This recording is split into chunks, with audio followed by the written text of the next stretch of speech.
Hey everyone, welcome to my channel. So, as you know, I love reading into cold cases, especially from the Carolinas because that's where I grew up at. Today's case is about Robbie Ann Floyd and her children. This is one of the strangest, most suspicious cases I think I've read. And we already know that North Carolina does not have the best judicial system or justice system. I've experienced it firsthand. It's just not the best. They don't have updated technology. They don't have proper training for detectives and police officers. They don't. In most counties, they don't even have forensics or proper medical examiners. This was so hard to deal with when my cousin went missing. Very, very hard and stressful. So we have the case of Robbie Ann Hughes Floyd, who was last seen sometime in December of 1996 by a neighbor outside of her house in Fayetteville, North Carolina. The neighbor stated that Robbie was packing boxes into her blue van, that Robbie said she was heading to Alabama to visit her sick father. The neighbor also stated that a woman who Robbie introduced as her mother was also with her at the time, as well as her three of her 4 children and young sister Jennifer Hughes. They also stated Robbie seemed to be in a hurry as well. This family has never been seen or heard from again. What's also interesting, if you look at this picture here, those are Robbie's 3 of her children, right? Here is her other little boy. The little boy that's sitting in her lap in the middle was left behind with his father, Jason Floyd. I find that interesting. Now, Jason later confirms they were in the process of divorce. What's also very suspicious is nobody reported Robbie or her children missing until 1998. Remember, she was leaving in December of 1996. And she left this little baby in the middle here behind with his father. Now, this is Robbie, his mother. Now, someone claimed that they had sighted Robbie's sister at a Walmart. I don't believe that because her sister's social security number has never been used. In fact, none of these children's social security numbers have ever been used. No bank accounts in their names, no nothing. No car titles, no house loans, no house titles, no deed, no nothing has ever been put into their names. Let's get back to the article. So, the neighbor claimed that this woman was introduced as Robbie's mother. Well, Robbie's mother has since stated that she was not with her daughter in December of 1996 and had not visited her for several years. Now, is this the truth? Or was it really her mother with her? We don't know. At the time of her disappearance, Robbie was married to Jason Allen Floyd, whose nickname was Shane. She and Jason had one son together, Brandon. Jason and Brandon both remained at their Fayetteville residence after Bobby, Jennifer, Serena, Brent, and Brittany had left. All these people are missing. Their accounts, their names, their social security numbers have never been used since. Jason told authorities that Robbie and the others had left to go to Sylacauga, sorry if I said that wrong, Sylacauga, Alabama, and that he had spoken with her shortly after she departed from North Carolina in 1996. He claimed that Robbie was staying at a motel near her father's home and promised to call him again several days later. Jason stated that he never heard or saw his wife and other family members again. Authorities learned that Robbie and Jason were having marital problems in 1996, but had reconciled prior to her disappearance after being separated for some time before December of 1996. A neighbor told investigators that Jason and Brandon continued to live at the residence. That's very interesting.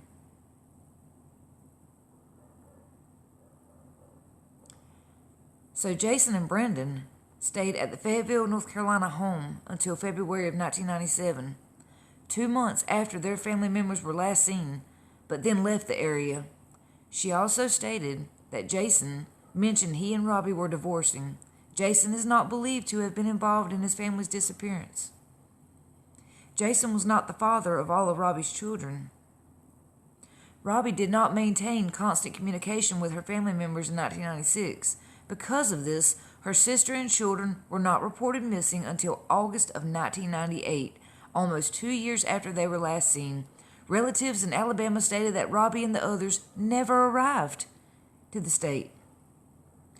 Robbie's mother stated that it is uncharacteristic of Robbie to voluntarily disappear for an extended period of time. She also stated that Robbie planned on moving her sick father to North Carolina in 1997 and care for him. So if she was moving her sick father to her home in North Carolina, then why would she be going to Alabama, as Jason claims? Now, she was packing boxes. Maybe she was going to visit her sick father to bring him back. Maybe she was going to check on him. It's just something we don't know. I just find it really suspicious that her ex-husband, her youngest child's father, Brendan's father, Jason Floyd, didn't report his wife or stepchildren or sister-in-law missing for 2 years. That is just very strange. When they left his house and she left the child that they shared together with him. So, Robbie's mother stated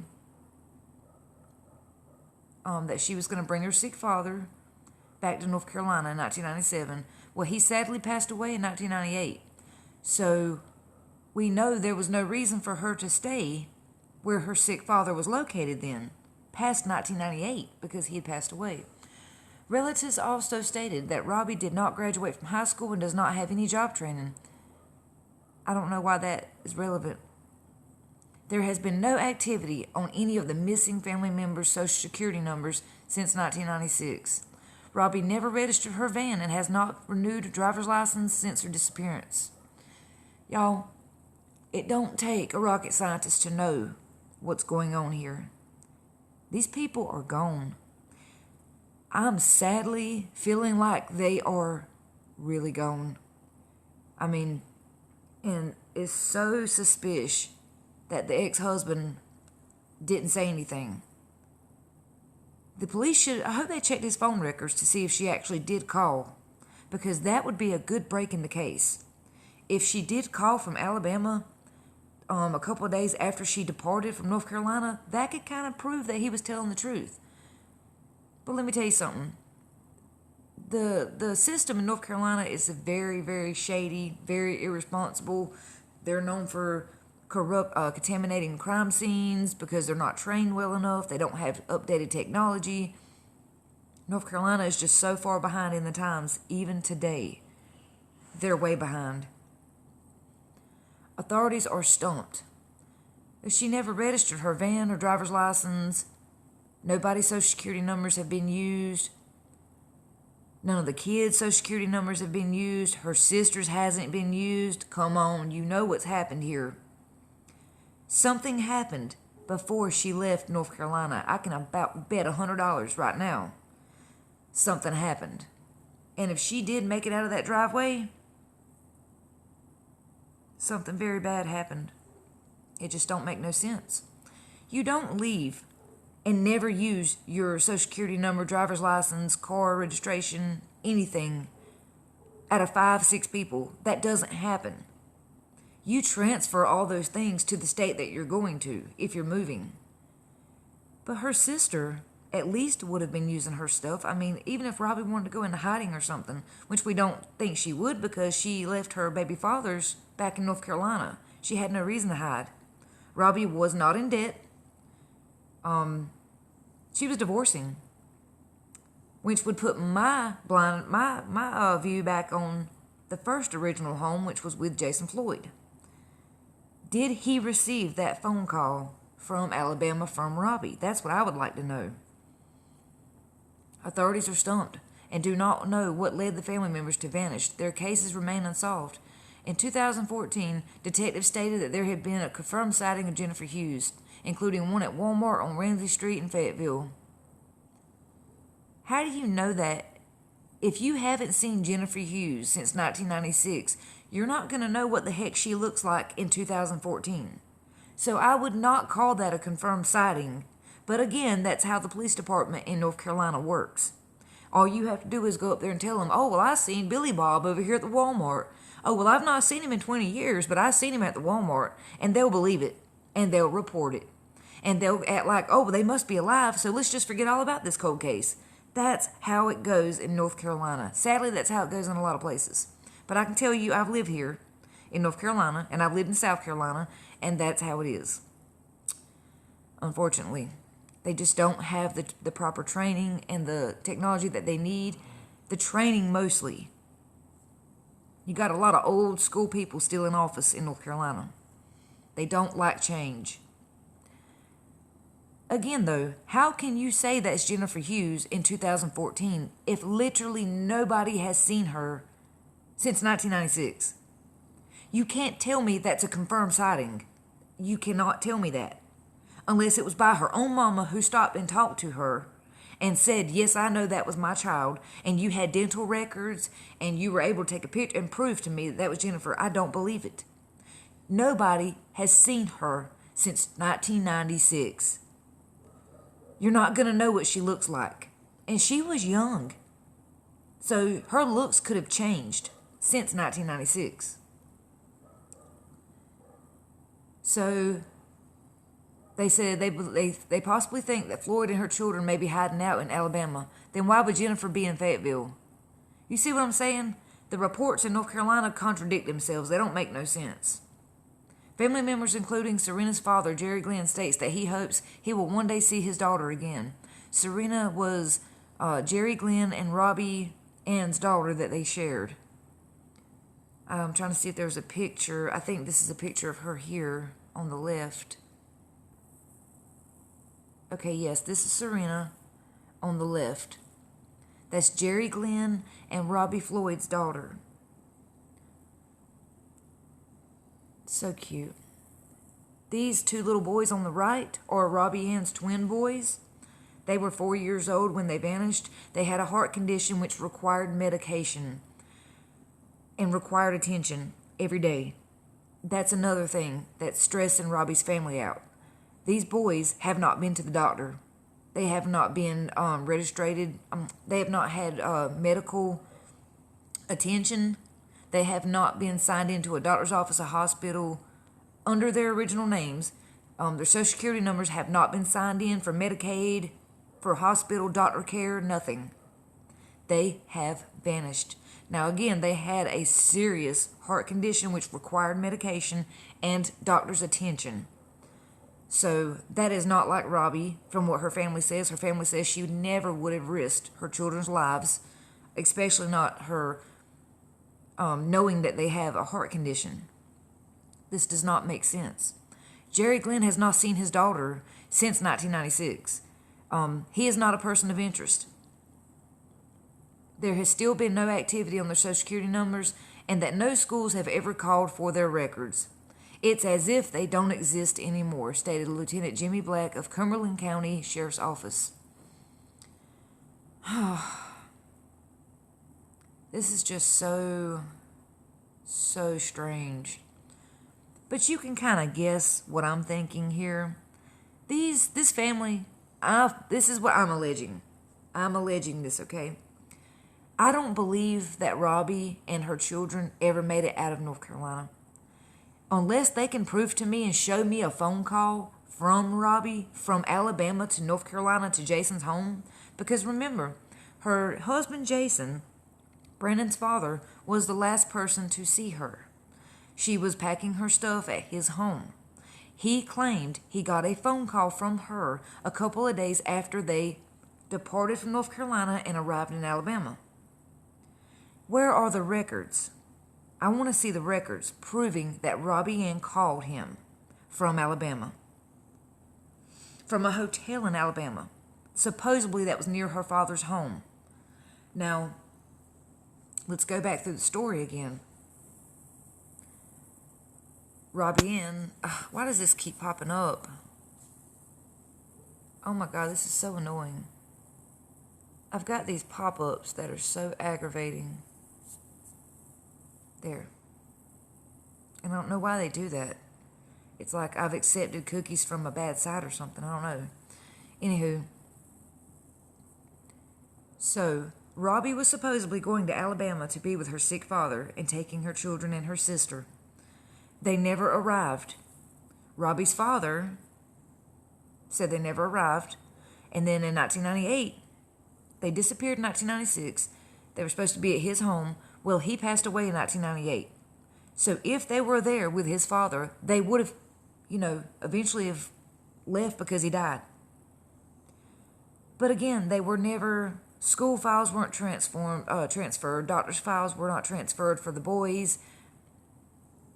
Robbie, Social Security numbers, the kids' Social Security numbers, Robbie's sister Jennifer's Social Security number was never used. They vanished into thin air. This does not make sense. This doesn't happen. People like Robbie don't just vanish, okay? Especially with 2 4-year-old children who needed medical attention and had to have constant medical attention. Medication is what I'm saying. This doesn't make sense. This is what Robbie looked like. She was 32 years old. She had brown hair, brown eyes. She was 32 years old. Her weight at that time, make sure I have this right here, was 105 pounds. She was 5'1". Robbie has a tattoo on one of her ankles. She may use the last name Glenn and or Presley. Her sister, Jennifer Ann Hughes, was white, female, 17 years old. She would now be 41.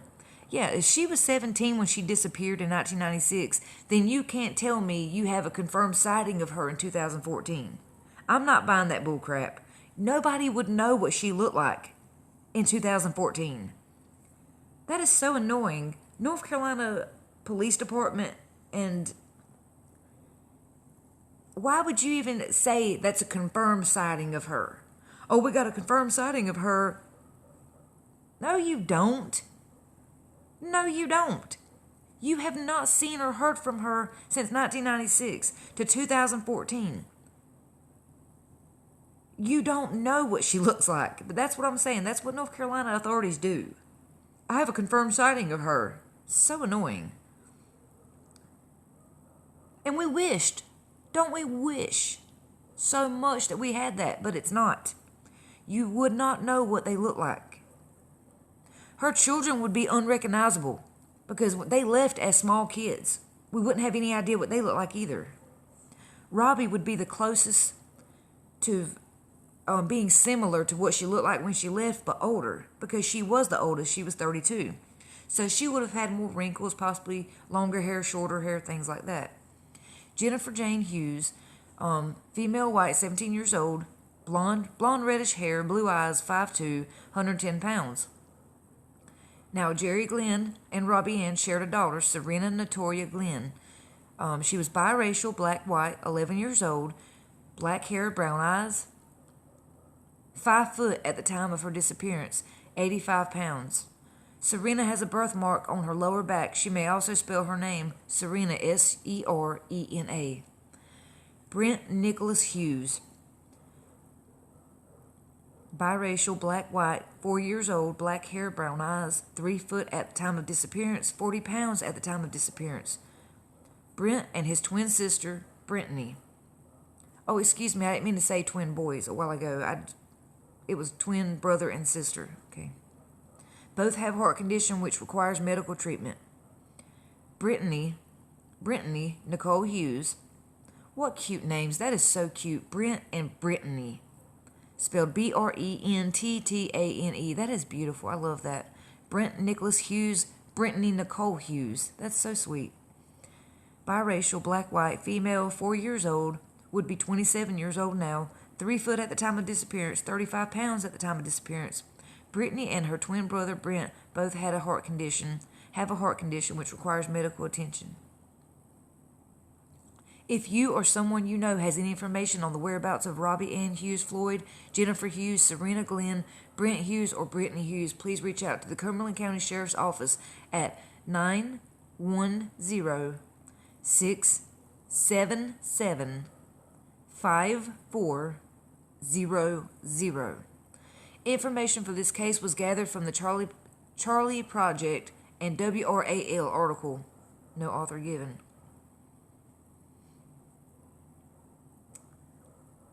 I'm reading the comments of some of the people here. Let me see if I can find it here, and I'll pull it up. Okay, so we have the Facebook page pulled up of the article. These are pictures. Let me slide my picture over here. Get my big head out of the way. These are pictures of Robbie Ann, her sister Jennifer, and what they could possibly look like. If you want to go on Facebook and look it up, type in Robbie Ann Hughes Floyd. Last seen sometime in North Carolina in cold cases. Here's some of the comments. Okay. I'm thinking a horrible accident occurred. They should be looking in near lakes, rivers, or into a wooded area. What if they actually reared off the road from being hurried or tired, ended up in, all drowning, or died in a car crash and just haven't been found out? Doesn't sound like foul play to me. More like a free accident. I would say that, but my question is, why did it take Robbie's ex-husband 2 years to report them missing? These were his stepchildren, guys. These weren't like just some kids that were with Robbie. He helped raise these kids for some time. It doesn't make sense. Even her father said, she didn't show up. But what about the phone call? Did Jason Floyd receive the phone call or not? That's what I want to know. Can authorities show us proof that Robbie called Jason from Alabama? Because I have a feeling that was hearsay. Not a suspect? I thoroughly believe that neighbor lied. How convenient that Jason's child stayed with him. True. That's kind of how I feel. Why would she leave just the one child behind with him and take all the others with her? Their fathers were in this town too. Jerry Glenn was Serena's father, and he's seen Serena often. That's his daughter. He is still looking for her.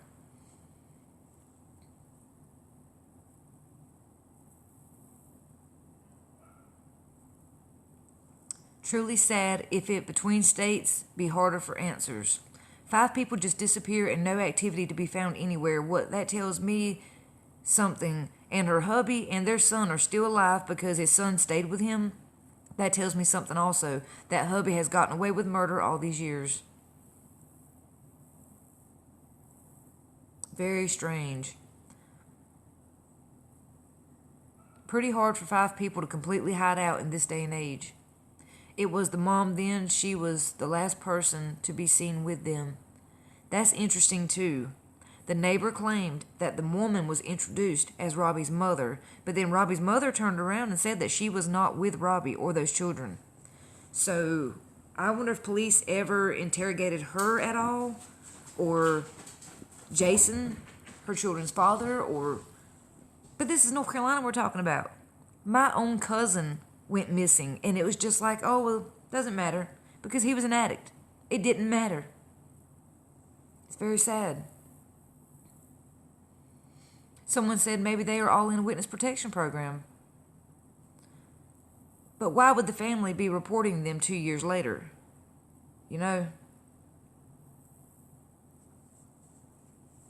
Traces for 2 years without any banking activities. Then no traces at all?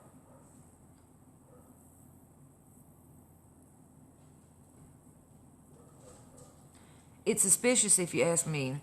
No 5 people just disappear at the same time without one appearing up somewhere to get help. I never heard of this case till now. I have a hard time believing that the husband is innocent in this, with no activity on the SSE or ID update or car updates. Leads me to believe, sad to say, they were dead after the neighbor last seen them alive. Think about it. The husband and the son, the only ones that stayed behind in the house for 2 months. Authorities need to start searching the inside of that house, maybe tearing down the walls, digging up the basement. How come none of that was done? I can tell you why, because it's North Carolina. That's why. They don't do stuff like that. And let me tell you something else, too. North Carolina is known for not liking people who mix races. I'm not trying to be that person who calls it out like that, but I'm just going to tell you it's true. Back in school, when white girls would date like black boys, or black girls would date white boys, or Latino girls would date white boys. These older elderly people and the sheriff's department, places like that, they would always look down on it. They always shunned. Some families even disowned. I've talked about this before many times in my videos. In certain towns in North Carolina, you were shunned for mixing races. It was very disgusting. We were treated like crap. If we came out as gay, bi, trans, mixing races, we were shunned no matter what color we were. No matter what race we were, you were shunned. They treated people, in some of these counties, they treated people like horrible. And a lot of black people died in North Carolina because of the hate, the racism. Trans people and black people are still dying today in places like North Carolina because of the racism and the transgender hate. It's ridiculous. It's 2021. People are still trying to control who you can be with. It's ridiculous, and who you can be. It's just crazy. Again, if you have any information, contact Cumberland County Sheriff's Department. Contact Missing Persons. You can Google Missing Persons hotline numbers. You can be anonymous. But it would really help these families to know what happened to Robbie Ann and her children and her sister. You know, Jerry Glenn still has hope that he can one day see his daughter. If you want to see more like this, like and subscribe, leave a comment, and suggest more. You know, I'm down for doing any cases to share awareness. Thanks for watching. Bye.